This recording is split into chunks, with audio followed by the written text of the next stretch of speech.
What up, what up, what up, everybody? How's it going? YouTube Live. This is yours truly, Rama Screen. I'm here at a hotel, or you can call it motel, not really a fancy hotel, because I've been covering Santa Barbara International Film Festival this whole weekend. Of course, I'll be back tomorrow, back in town. To enjoy the Super Bowl. So I'll be posting a lot of Super Bowl ads, Super Bowl spots, movie, TV spots during the Super Bowl in the big game tomorrow at ramascreen.com. So make sure you check it out there. Oh man, this tie is so tight. I can barely breathe. I've gained weight like crazy, man, during my time here in Santa Barbara. I've been eating and just relaxing in my motel. So I've been gaining weight do, doing that. I might need to buy bigger shirts. Okay, so I'm gonna do a quick or a fairly quick review of Deadly Class Season 1, Episode 3. Because I love this show, and because apparently Young Justice Outsiders did not have new episodes this week. I'm not sure when they're going to be back, but it's understandable because Doom Patrol is coming around the corner. Doom Patrol is premiering 2 weekends from now or 2 weeks from now. So I guess Young Justice Outsiders is gonna take a break and then gonna pick up whenever they're gonna pick up again. All right, so Deadly Class Season 1, Episode 3. I freaking love this show. If you haven't watched Deadly Class, please do so. It's on Sci-Fi. It's not a streaming service. It's not something, a premium that you have to pay extra to get. And it's about, again, just a refresher. It's based on the comic books about uh, a school about deadly arts, school teaching deadly arts, killing, murder, assassination art to young teenagers, high schoolers, because they are mostly children of mafia, they are children of gangster, children of bad guys. So the school is kind of preparing them to kind of take on the mantle when their parents, who are bad guys, pass away, and then have to hand down the torch to or the leadership to these guys. By the way, I'm using my Sprint internet, so it might get a little bit buffery at times here. I'm sorry about that because I can't use the motel internet because it keeps shutting off and on every 5 minutes or so. It's crazy here. Okay. The names, I'm still trying to remember all the names, but there are a bunch of arcs going on in this episode 3. One of which is about Saya, becoming best friends with Maria, and Maria is trying to distance herself from Chico, who last week pretty much murdered somebody right in front of her face. And Chico is one of those. Can I reconnect to the internet?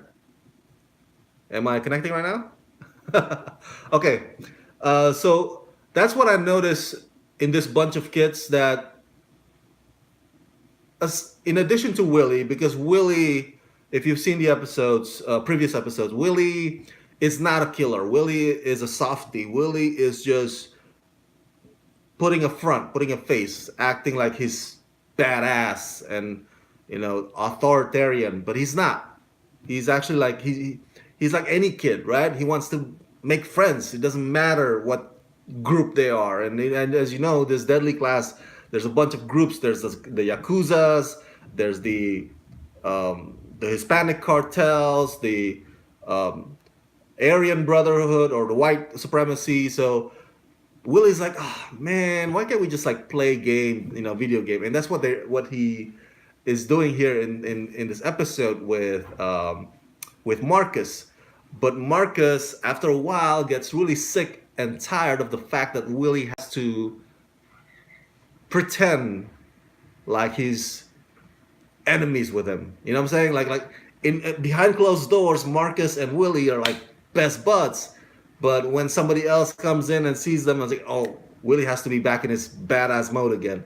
Um, and and Marcus confronts Willie, and that's fascinating. I can't be friends with somebody who is ashamed of me, and that is so powerful, in my opinion, for for a line.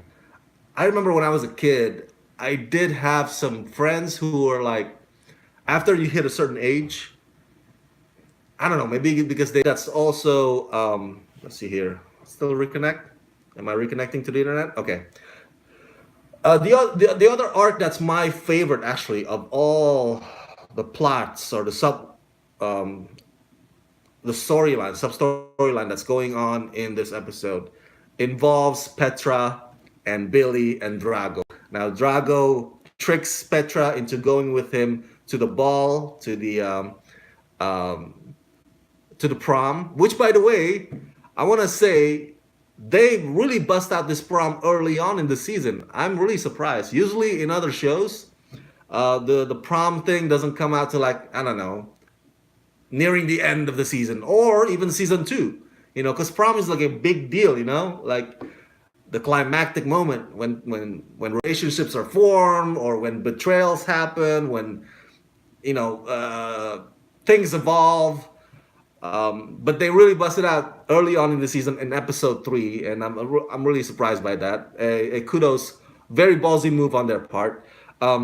So basically, Petra gets tricked, right? Petra gets tricked into thinking that maybe Drago has some feelings for her. Petra is like a gothic, like prom sucks. I like darkness and whatever, right? But really charms Petra. Drago really tricks Petra. Drago tries to the snake pit with the popular white supremacist girls, and they pretty much humiliate her in front of everybody. And then Petra, with the help of Billy and Marcus, they do a payback. What they do in this episode is that they apply the lesson from the early scenes of the episode where it's about blow dart, but it's reconnect. Come on, internet work. Come on, Wi-Fi work. There you go. So that is a funny scene in my opinion. Now,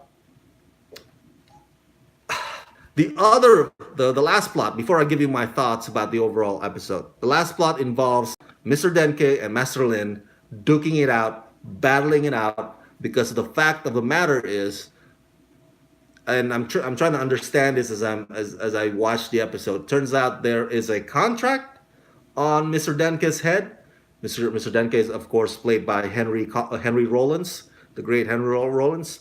So they pretty much fight at the end, and but Master Lin couldn't get himself to kill Mr. Denke, and so my overall thought, I just give you all the plots that go on in this episode. There's a bunch of different arcs here going on.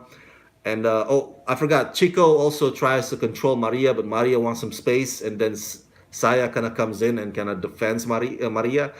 I don't know if that's gonna go well, because Chico has a temper, but Saya is a badass in her own right. So I think in a certain level, Chico respects that. I don't think Chico would do anything to harm Saya. At least not now.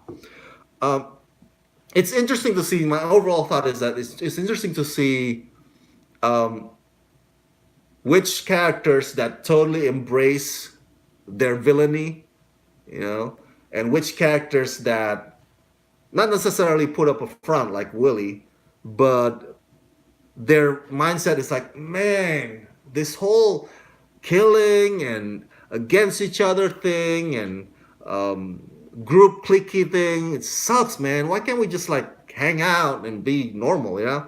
And that's brought up in this episode because some of them was like, man, normal sucks. Normal's not us, you know. That's why we don't go to prom. That's why we don't do this shit like this or dream about owning a house and a bunch of kids. But there are some of them that are like, you know what? I know normal kind of sucks right now. You know, normal's not cool right now. But I wouldn't be closing myself to that possibility someday. You know, you can tell. And then also Billy and Petra, oh, that romantic dance that they have in the ball. Right after that whole commotion, Petra comes back and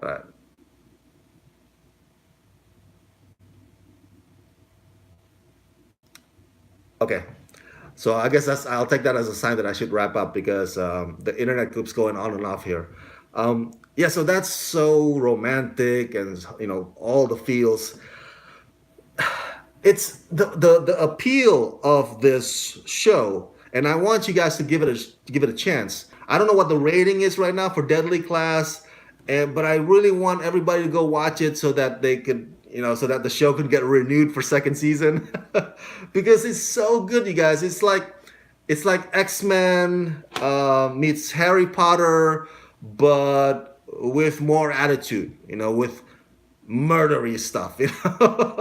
So instead of learning magic and learning controlling your mutant power, it's about controlling the art of killing. And so those are the stuff that pretty much makes it different from any other not rom-com, teen dramas that you see out there. This is not the CW show, all right? This is not Riverdale or Roswell, Mexico. So the whole fight scenes and the blow dart, and how to poison someone, those are the fun part.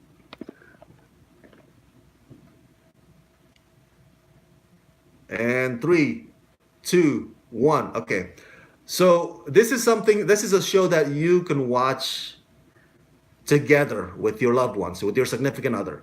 If your girl is into the lovey-dovey, tear jerky, where's my Kleenex stuff, but you are into, as a guy, you are into action, punching, kicking each other's ass, then that is combined. That attraction is combined in those things are combined, or you have a combo of those two things in this show. So it's not one of those things where like, oh my god, I gotta watch this with my girl. Oh, I can't believe I have to sit through this again. There's something in Deadly Class for everybody. All right, for all types of person in any type of relationship, and I think that is fantastic. I can't wait for next week. I want to see exactly this whole other level of organization that